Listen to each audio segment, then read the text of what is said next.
Me passaram na seção de comentários um artigo interessante sobre ah, os direitos ou a ausência, né, de direitos reprodutivos masculinos. É um artigo bem curto aqui, eu vou dar uma lida e vou fazer uns comentários a respeito. Então, para começar aqui, ó, ele é atual, fala do direito de não ser pai. Quando se estabeleceu que um doador não tem direitos e os deveres de um pai, embora dê a conhecer a sua identidade, abriu-se a porta para que um homem possa reivindicar o mesmo estatuto quando uma gravidez aconteceu sem ou mesmo contra sua vontade? Então assim, ó, eu vou começar já tirando o band-aid já bem rápido.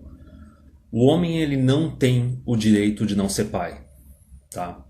Eu já percebi isso lá em 2011, quando estava tendo aquela campanha da Mulheres contra o Feminismo, que elas simplesmente pegavam um cartaz, escreviam uma frase genérica e faziam uma selfie só para pagar de não feminista para conseguir atrair homem, tá?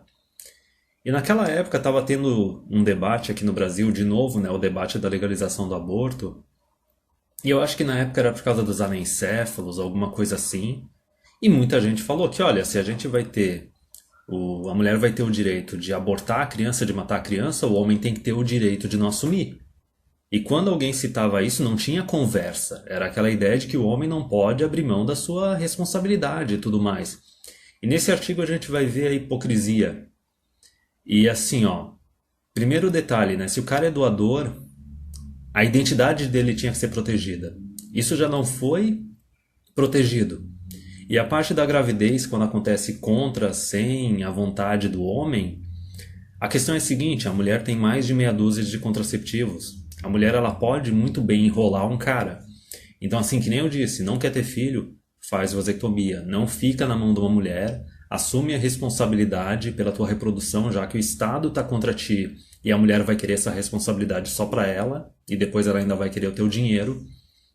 E a outra coisa que eu quero dizer nesse vídeo é o seguinte: não doe esperma, tá? Deixa os bancos de esperma falirem, dane-se, porque a questão é a seguinte: o governo ele não está protegendo nem o teu anonimato quando tu faz uma doação num banco de esperma, tá? E o próximo passo além disso é quererem, além de não proteger o teu anonimato, se a mulher passar necessidade, a mulher que engravidou com a tua doação, e ela for para o governo pedir auxílio do governo, o governo vai dizer não, tu tem que sustentar. Mesmo tu não tendo tido nenhum relacionamento com a mulher, tu não fez sexo com ela, tu não engravidou, tu doou esperma para tentar ajudar. É por isso que muita gente no canal, na seção de comentários do canal, fala que tu não tem nem que tentar ajudar a mulher. E tá certo. Isso daí me lembra lá em 2011 que estava tendo uns diálogos do A Voice for Men com a Erin Pizzey, que é uma mulher já idosa, antifeminista desde a segunda onda feminista, porque ela reconheceu que ela tinha uma posição de privilégio. Ela estava em casa cuidando dos filhos enquanto o marido tinha que trabalhar e sustentar tudo. Então na década de 60 ela já viu que o feminismo era babaquice. E daí quando falaram para ela o seguinte, que nos Estados Unidos os bancos de esperma estavam falindo, estavam fechando porque os homens estavam decidindo não doar mais esperma, a Erin Pizzey ela falou, genial. Ela falou, os homens eles têm que fazer isso. Porque as mulheres passaram décadas falando aquela frase célebre que a mulher precisa de um homem da mesma forma que um peixe precisa de uma bicicleta. Então ela falou que se as mulheres estão dizendo abertamente que não precisam de homens, os homens também têm que dizer abertamente que não precisa de mulher e não tem que ajudar a mulher. Então vamos continuando aqui um pouco. Em 2012, uma tese de mestrado acendeu a polêmica. Jorge Martins Ribeiro, no âmbito de formação em Direitos Humanos na Universidade do Minho, defendeu que a partir do momento em que a lei portuguesa permite que as mulheres podem escolher abortar ou não abortar, impunha-se que também autorizasse os homens a recusar a paternidade.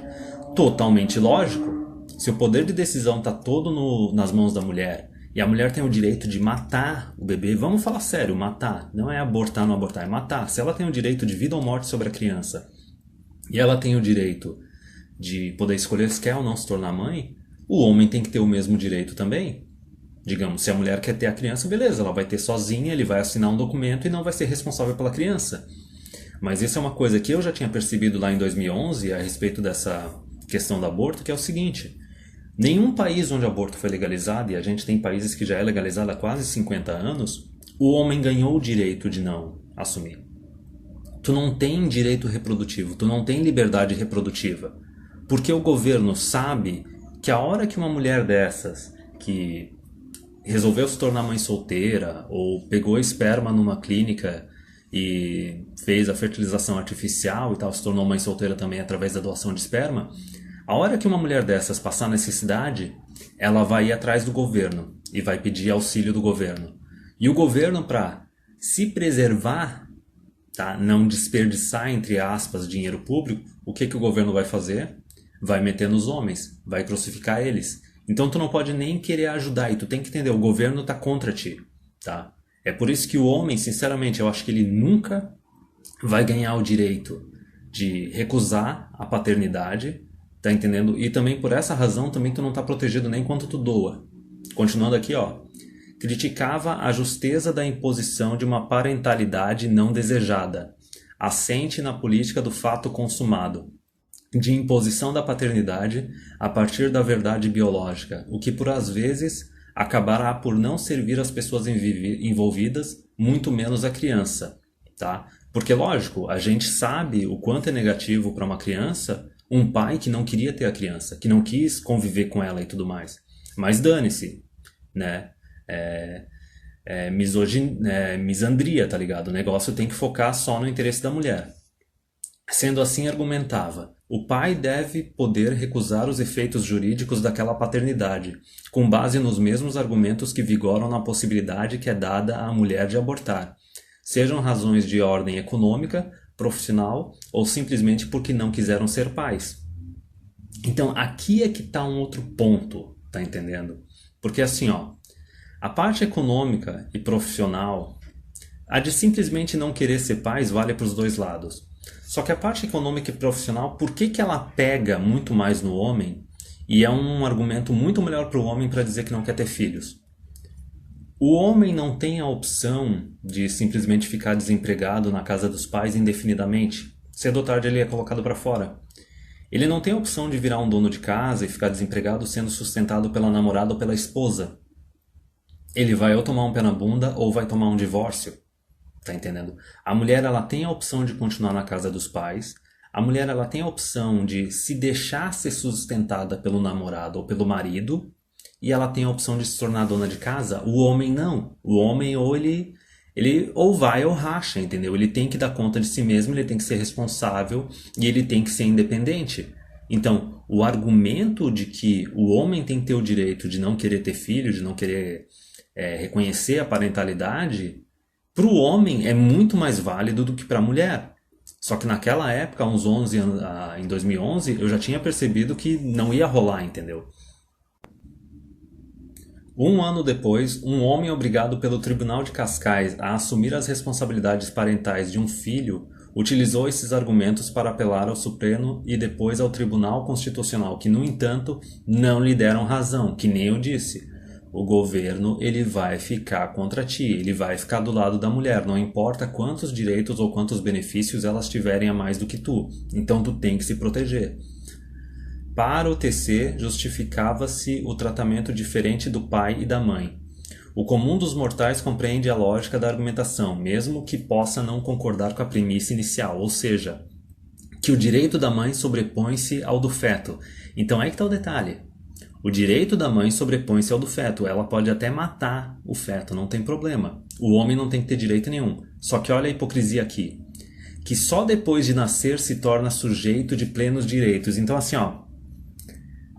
Nota o ginocentrismo nisso daí, tá? Quem é que decide quando vai ser um ser humano, quando não vai ser um ser humano? Quem é que decide quando que vai ter direito, quando não vai ter direito? É a mulher. Eles estão claramente deixando aqui explícito que é a mulher que decide o que é um feto e o que é um ser humano. Foda-se o direito do homem, foda-se a lógica, foda-se a biologia, entendeu? Quer dizer, enquanto tá na barriga da mãe, ela pode fazer o que ela bem entender. Pode fumar, pode beber, pode se drogar, pode tomar um chute na barriga, cair das escadas para ver se a criança não nasce, pode abortar usando dinheiro público e auxílio do governo, só que depois que nasce, Aí não, aí o homem é obrigado a assumir, tá ligado? Aí o filho tem direitos e a mãe tem direitos, ó. A partir de então, é a criança que tem direito aos pais. Esse argumento do direito aos pais é o mesmo argumento que utilizaram para quebrar o anonimato do homem que faz doação de esperma. E não o inverso, o que legitima que, mesmo contra a vontade do pai ou da mãe entre aspas, porque ela já tem o direito de abortar, o Ministério Público procure descobrir quem é o progenitor em falta, impondo-lhe que reconheça e assuma, se não o seu cuidado direito, pelo menos o seu sustento.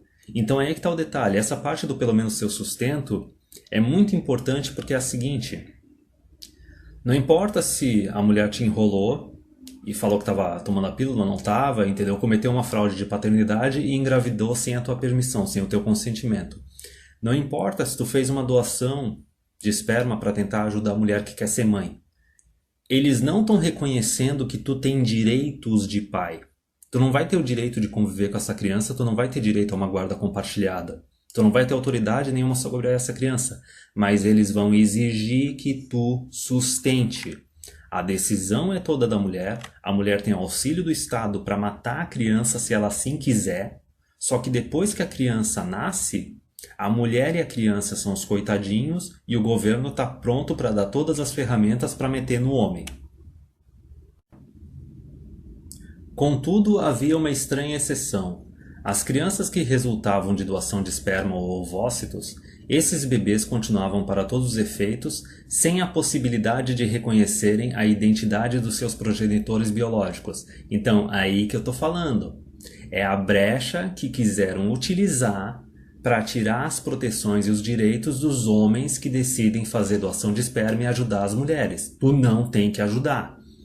Recorreu-se de novo ao Tribunal Constitucional que já em 2018 pôs fim à doação anônima. Se a doação não é anônima, por que diabos tu vai doar? Mas criou um regime novo para os doadores. Os filhos têm acesso à sua identidade, mas os doadores não possuem quaisquer direitos ou deveres para com eles, entre aspas. Tá entendendo? Mas ainda assim, se tu não tem direito ao anonimato, à tua privacidade, quem é que vai querer doar esperma para depois ter dor de cabeça? Entendeu? Eles estão deixando uma brecha, uma porta aberta para o homem ter que se tornar responsável depois. Porque daí se os filhos forem problemáticos, eles têm a identidade do pai, a mulher tem a identidade do pai também. Lógico que essas crianças vão atrás do cara para dar dor de cabeça para ele, para tentar sugar alguma coisa dele.